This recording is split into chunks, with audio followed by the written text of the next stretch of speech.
자, 이번 사연의 제목이 엄마, 내가 이런 것까지 해줘야 해?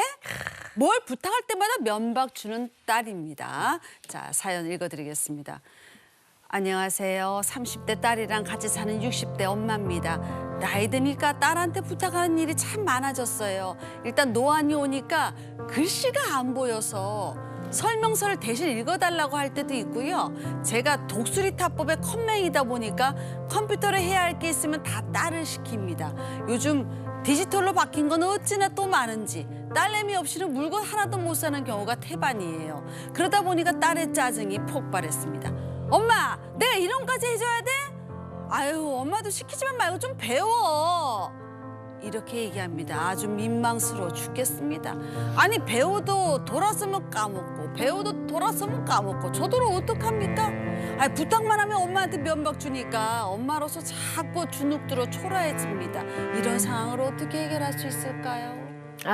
이런 고민하는 엄마들. 이해해. 이 고민을 듣고 뜨끔한 자녀들 분명 있을 겁니다. 아니 왜 분명 있는 게 아니고 다 그래요. 그래, 저도 제가 그래요. 디지털 지금. 시대에 네. 맞아. 이게 안 되거든 잘. 근데 이거 좀 물어보려고 그러면 틱틱거려.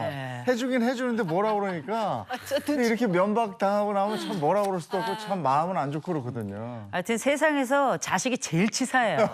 진짜요. 제일 애틋하기도 하지만 또 제일 치사하기도 한 게 우리가 어렸을 때 얼마나 이거저거 잘해줬습니까? 그래. 언제 그랬냐는 듯이 다 까먹고서는 이제 컸다고 그래. 요새 세상이 워낙에 복잡하고 새로운 것도 많이 나왔죠. 그놈의 무슨 뭐 챗 GPT인가 나발인가 뭐 아무것도 모르겠어요. 근데 가는 데마다 무슨 키오스크인가 그것도 힘들어 죽겠고 맞아. 보통 일이 아닌데 그럼에도 불구하고 어쨌든 우리가 늘 줬던 부모의 습성이 있고 늘 받았던 자식의 습성이 있어서 이 습성이 관계 패턴으로 딱 완전히 정착이 돼버리면 이게 나중엔 말투도 그렇게 정착이 돼서 나이가 들어도 유지가 되는 경우가 굉장히 많습니다. 그래서 우리가 흔히 부모 자식 간에 또 특별히 대화의 방식 중에 크게는 세 가지 말하기가 있는데요. 하나는 다가가기 유형이 있고 두 번째는 멀어지는 유형이 있고 세 번째는 왼수가 되는 유형이 있거든요. 그 흔히 우리가 다가가는 유형 같은 경우는 수용하고 공감하고 그래서 야 이거 엄마 잘 모르겠는데 이거 좀 도와줄래? 그랬더니 엄마 이거 몰라가지고 속상했지. 다른 데서도 힘들지 않았어? 이거 너무도 좋은 대화죠? 이런 대화가 근데 거의 없어요. 없고 두 번째가 멀어지는 대화 유형인데 이를테면 야 엄마 이거 잘 모르겠는데 이것 좀 가르쳐 줄래? 했더니 엄마 밥이나 줘 이런 거. 전혀 서로 관심사가 같지 않은 다른 답변들을 통해서 다른 곳을 보고 있는 것 같은 이런 대화가 반복되는 걸 멀어지는 유형이라고 하고요. 세 번째로 왼수가 되는 유형인데 이를테면 야 엄마 이거 좀 모르겠는데 이거 좀 도와줄래? 엄마는 평생 무식해. 뭐 이런 얘기하는 그러지 마요, 자식들도 있거든요. 정말. 너무너무 속상한데 이런 패턴들 각각 집집마다 다르긴 합니다만 어떤 유형이 더 많으냐에 따라서 우리 집은 다가가는, 우리 집은 멀어지는, 우리 집은 왼수가 되는 이런 차이로 구분하시면 좋을 것 같습니다. 사실 얘기를 들으니까 이 세 가지 중에 제가 거의 대부분 해당하는 것 같아요. 정말요? 네, 그러다 보니까 좀 반성하게 됩니다, 이게 보니까. 자식과 부모 관계 치사한 거 맞긴 맞아요. 자식 어렸을 때 봐봐요. 엄마 저건 뭐야? 좀 까마귀야. 왜 까마귀야? 까까 온데서 까마귀야. 근데 왜 새까매? 까마니까 까마귀야. 엄마 저건 뭐야? 까마귀야. 이거 몇 번, 10번, 100번 물어봐도 계속 그걸 대답해 주잖아요. 네.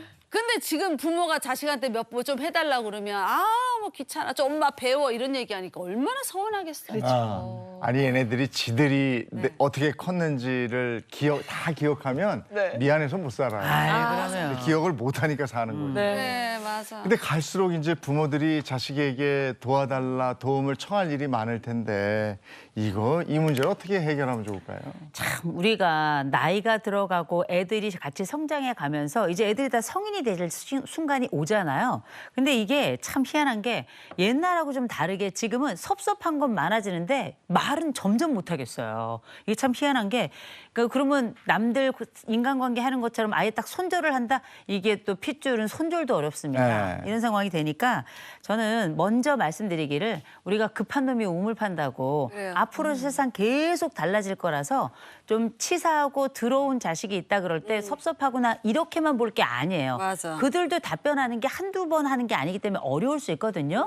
그래서 지금부터 내가 애들하고 뭐 물어보는데 어렵다, 힘들다, 치사하다, 정말 치사 빤스다 이런 생각이 드시는 분이 계시다면 동네에 이런 정보화 교육하는 데 굉장히 많습니다. 맞아. 뭐 요새는 주민센터에서도 하고요. 또 복지관에서 너무 많이 하고 흔히 알고 있는 평생교육기관들이 워낙에 많기 때문에 무조건 한번 찾아 들어가 보세요. 그러면 무료로 여러분들이 할 수 있는 능력치를 최대한 끌어올릴 수 있어서 그냥 우리가 알고 있는 지식만으로 승부하지 마시고 새로운 거 도전하시고 나중에 인간 AI가 되셔가지고 치사한 우리 자식들 싹 다 가르쳐 주자고요. 그래. 네.